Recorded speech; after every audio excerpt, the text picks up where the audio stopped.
My uncle once told me I'd never own anything nice. Not a car, not a house, not even a decent shirt. Those words didn't just sting, they stayed with me, like a scar you can't stop touching.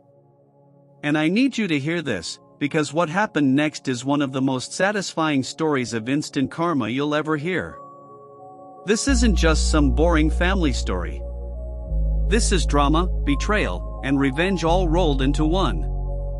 The kind of story where life itself serves justice better than anyone could have planned. And the best part? I didn't have to lift a finger. Karma handled everything.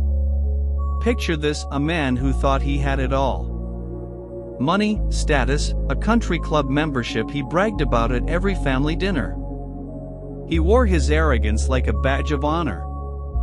He made sure everyone knew he was the successful one. And me? I was the punchline to his jokes. The struggling nephew. The one he swore would never make it.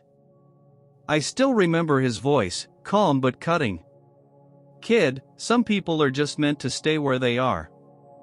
You'll never own anything nice. He said it in front of everyone. My cousins laughed. My aunt looked away. And I just stood there, smiling like it didn't matter, but inside, I burned. That moment became fuel. Every long night I worked, every dollar I saved, every time I wanted to quit, I heard those words again. It wasn't about proving him wrong anymore. It was about building a life I could be proud of, no matter who doubted me. But here's the thing about karma: it doesn't always work on your schedule. It waits. It builds. And when it hits where it hurts most. My uncle had no idea that the very thing he loved most, the one thing he thought no one could take away from him, was about to vanish. Years passed. I worked, I hustled, I slowly started buying nice things. A decent car. My first home. Things he swore I'd never have. And then, one quiet afternoon, I got a call that changed everything. My uncle's country club membership revoked. Just like that. The one thing that made him feel untouchable? Gone. You should have seen his face when he had to explain it to the family. It was the first time I ever saw him look small. Like all that pride, all that arrogance, had been stripped away. And I didn't have to say a word. Justice had been served. This is more than a revenge story. It's a life-changing story about patience, hard work, and the power of letting karma do its job. So stick around, because I'm going to tell you exactly how it all happened and why I'll never forget the day the universe stepped in and said, "Enough."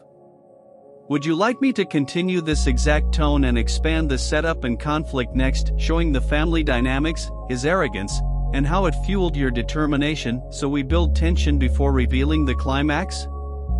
Let me take you inside my family for a minute, because you need to understand the kind of man my uncle was. He wasn't just rich, he was proud of being rich. The kind of proud that made every holiday dinner feel like a competition. He would roll up in his shiny car, wearing a pressed polo with that country club logo stitched over his heart like a badge of honor. He made sure everyone saw it, too. He loved being the guy with the best stories, the nicest house, the biggest laugh. And I guess that's what made his words cut so deep. Because when he told me I'd never own anything nice, it wasn't just a joke. It was meant to cut. He looked me straight in the eye when he said it, in front of everyone. There was no smile, no wink. Just cold truth, at least in his mind.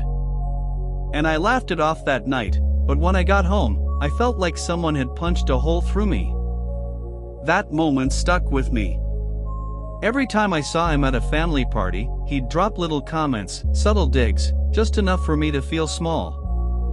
It became this unspoken thing between us: he was the successful one, and I was the one struggling to catch up. I can't lie to you, it hurt. More than I ever admitted to anyone. but it also lit something inside me. I decided right then that I was going to work harder than ever. This wasn't just about proving him wrong, it was about proving to myself that I was capable of more. So I worked every job I could find. I saved when I could have spent. I showed up early, stayed late, even when nobody noticed. It wasn't easy. There were nights I lay awake wondering if he was right. Maybe I was destined to stay stuck. Maybe I'd never have the life I dreamed about. But every time that voice crept in, I remembered his words. And they pushed me forward. Meanwhile, my uncle kept living his perfect little life. Every Sunday, he was at the country club, golfing, drinking, bragging about the new members he'd met. He told stories about his friends with money, about vacations and business deals, like he was in a movie and the rest of us were just extras. He loved that country club, it was his whole identity. And that's why this is the perfect revenge story. Because sometimes, instant karma doesn't come with a bang, it sneaks up quietly and takes away the thing someone treasures most. I didn't know it at the time, but while I was building my life brick by brick, karma was slowly building its case against him. I could feel the tension growing with every family dinner, every smug comment. Like the universe was just waiting for the right moment. And when it came, trust me, the justice served was so sweet, I still smile when I think about it. Would you like me to now write the conflict and climax section, another 500 to 600 words, where the tension explodes and the instant karma moment lands in a dramatic, satisfying way? So here's where the real contrast started. While my uncle was out on the golf course every weekend, I was grinding. I worked early mornings, late nights, sometimes both. I skipped vacations, skipped parties, skipped anything that would cost me money I didn't absolutely have to spend. Every dollar I saved felt like a brick in the foundation of the life I was building. But here's the thing, my uncle never missed a chance to remind me where I stood. At one birthday party, I showed up wearing my best thrift store jacket. He smirked and said, "Nice try, kid. You almost look like a country club member." Everyone laughed. I smiled too, but inside, it burned. It kept happening. Every family gathering, every barbecue, he found some clever way to remind me that in his eyes, I was still the broke nephew. Still driving that old car, he'd ask, loud enough for everyone to hear. Or, you should come see the new clubhouse if they let you in. He thought it was funny. But it wasn't just jokes anymore. It was fuel. I turned that anger into energy. I started a side hustle. Then another. I invested carefully, saved religiously, and little by little, I started to see my life change. My first decent car. My first real vacation. And eventually, my first home. Not a mansion, but mine.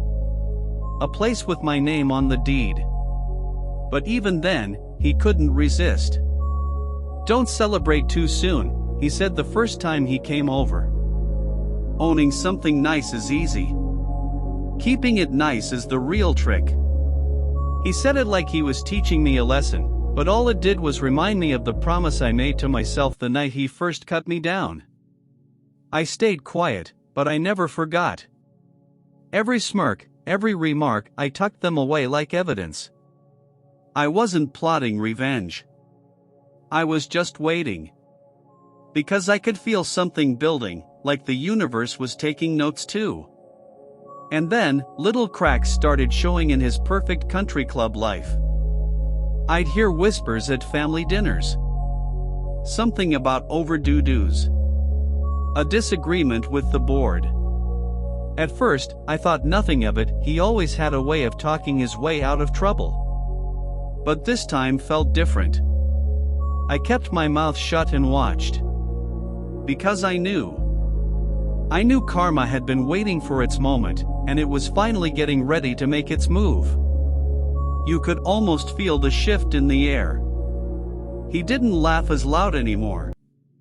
He didn't brag as much about the club. And deep down, I knew this revenge story wasn't going to end with me saying a single word. It was going to end with justice served, loud and clear, for everyone to see.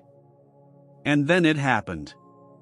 The moment I had been waiting for without even realizing it. The letter came. I wasn't there when he opened it, but the story spread through the family like wildfire. My uncle, the man who lived for that country club, had just lost his membership. When I saw him next, I knew it was true. He looked different.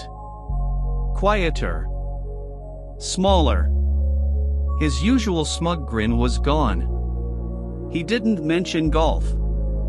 He didn't mention the club. He barely said a word. Later, I heard the details. Missed payments. Complaints from other members. Some argument with the board that didn't go his way. Whatever it was final. His name was off the list. His key card didn't work anymore. Imagine that. The man who once told me I'd never own anything nice had just lost the one thing he valued most. That wasn't just bad luck, that was instant karma. The perfect twist in a revenge story I didn't even have to write. And here's the best part, I didn't have to gloat. I didn't have to say a single word. The justice was served all on its own. Every person in the family knew what that club meant to him, and now it was gone. I caught his eye at the next family dinner. For the first time ever, he looked away. No joke. No comment. Just silence. And that silence said more than any speech I could have given. The universe had delivered the lesson. And I was just there to watch. Would you like me to write the resolution and final life lesson section next, the emotional reflection where you reveal how this moment changed you and leave the audience with a powerful takeaway? I didn't need to say a word. The universe had already answered for me. That was the beauty of it, no shouting match, no dramatic confrontation. Just quiet, undeniable justice served right in front of everyone. While my uncle was losing the thing he loved most, my life was finally coming together. I had just bought my first brand new car, the kind with that new car smell that makes you feel like you've made it. I parked it outside the family dinner one night, and I could feel everyone looking. My uncle saw it too. He didn't say a thing. It was like the roles had reversed. The man who once mocked me for having nothing now had nothing to brag about. And me? I finally had something to be proud of. Not because it was expensive, but because I'd earned it. Every late night, every sacrifice, every time I swallowed my pride instead of snapping back, it all led here. This wasn't just a revenge story anymore. This was a lesson learned. I didn't have to humiliate him, karma already had. And the satisfaction? It was so much sweeter than if I had planned it myself. I could see it in his eyes, he knew I had proven him wrong. He knew that all the things he said about me, all those years of doubt, were gone. This was my quiet victory, my moment. And it didn't need an audience. The best revenge isn't loud. It's silent. It's when life shows everyone who you really are without you saying a word. And in that moment, I realized something important. This story wasn't about him anymore. It was about me. That moment taught me everything I needed to know. I realized revenge doesn't have to be loud to feel good. Sometimes, instant karma is quiet. Sometimes, justice served looks like someone finally facing the consequences you never thought they would.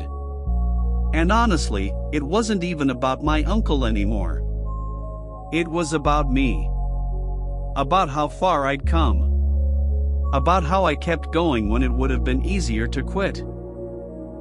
About how every sacrifice finally meant something. That was the real victory, not just proving him wrong, but proving myself right. The lesson learned? Don't waste your energy fighting people who want to see you fail. Let them talk. Let them laugh. And then let life show them who you really are. Because karma always shows up, maybe not when you want, but exactly when it needs to. I think about that day sometimes, the way he looked down at his plate, the way the whole room went quiet. No one had to say anything. The universe had closed the chapter for me.